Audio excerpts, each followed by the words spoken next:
Sampling allows us to build our own customized, playable instruments, just like a keyboard, for example, using whatever audio source material that we have available. In order to build a sample instrument, I'll first need a sample. Now, a sample is just a clip of audio, and if I look down here at the browser window, there's a samples folder. Any one of these audio clips will work fine here. I could also record an audio clip, like say my voice, for example, and then be able to load my voice into the sampler and play it like an instrument. I could also even drag an entire existing song into the sampler, take a section of that song, whether it's a word, a melody, or even a small gesture, and then play that as its own pitched, independent instrument. So to get started, I'll head over to the Instruments tab on the browser window, select Simpler, and just drag that right onto a MIDI track. I'll start by dragging an audio clip into Simpler. Now, because this is a MIDI device, there's 3 different ways that I can use to create notes. The first would be to use your computer keyboard, which you can turn on by pressing M, and you'll know that it's on if it illuminated this little icon here. So this means that now keys A through L are now my lowest and highest notes.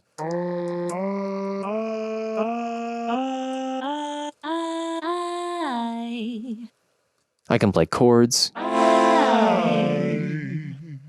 I can change the octave by pressing Z and X. X will move it up an octave.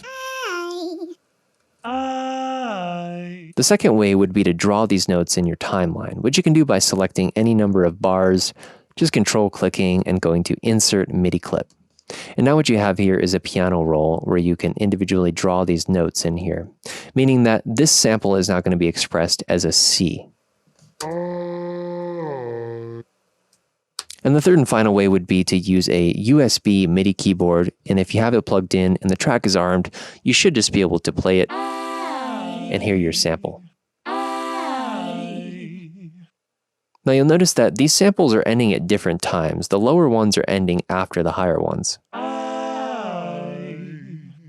And we'll talk about that in just a moment when we get to warping. But first, let's look at some of the controls on the actual sampler. The gain will control how loud or quiet the sample is.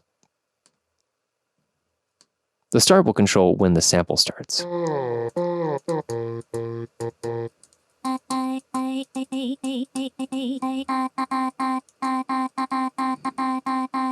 The length will control when the clip ends.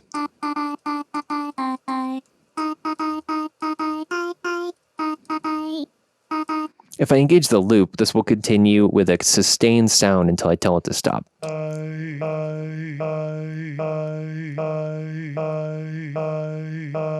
If I use the fade control, I can create a sustained sound, hopefully without interruption.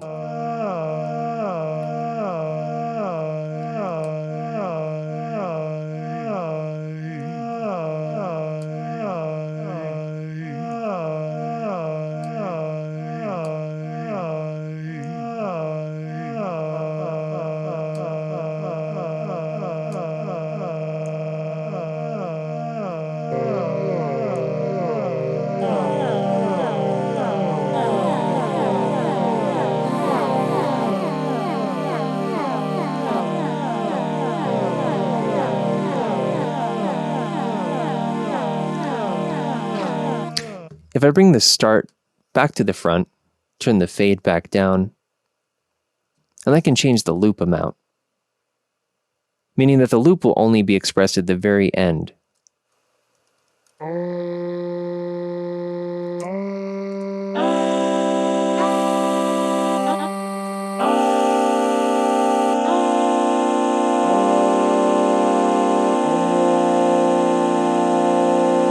If I go over to the controls section, this will give me a filter that I can control which frequencies are expressed.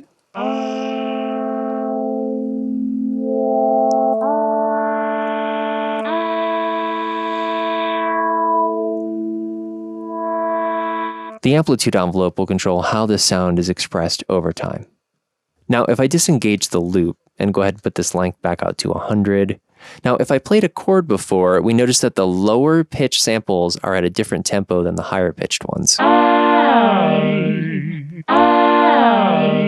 Those lower samples are ringing out longer than the higher pitched ones. Now, what we can do is go over to the warp functions here.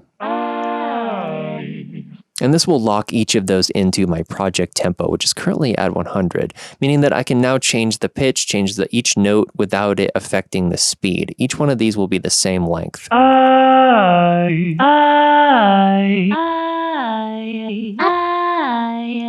can also change my project tempo while I hold a chord down, and you'll see that it changes the speed without changing the pitch. I'm going to go ahead and load up a new instance of Simpler now and grab a new sample here.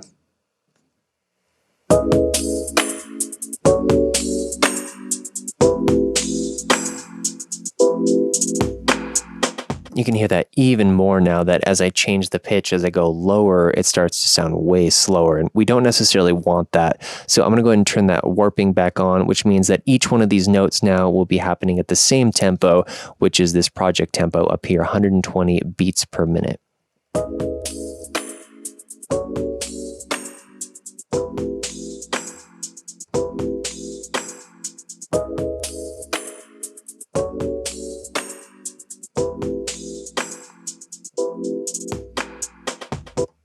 Now you can even go into the slicing menu down here, and what Ableton does is chop this thing up automatically depending on where it thinks that you'll want these slices to happen. You can change where the slices happen with the sensitivity here, and all you'll do is use your computer keyboard.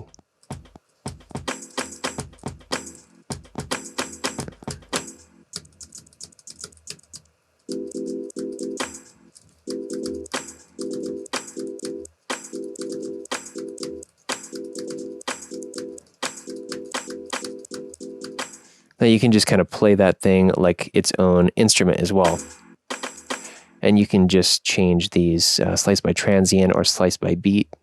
Let's look at one last example. If you guys are working with samples that are, say, more atonal and don't exactly match a C or a D note, what you might need to do is actually go in and manually tune that so that if you were to play it alongside other instruments, you'd be in the same tonal center. Or if you press an F on your keyboard, for example, it will actually play an F note. Now that's really easy to do. You just go over to the audio effects, drag a tuner right next to your Simpler, and I will pull in a new sample. Now, if I hit an F on my keyboard, it looks like it's not exactly an F on my tuner. So I can fix that by going to the controls section and just go ahead and adjust the detune a little bit.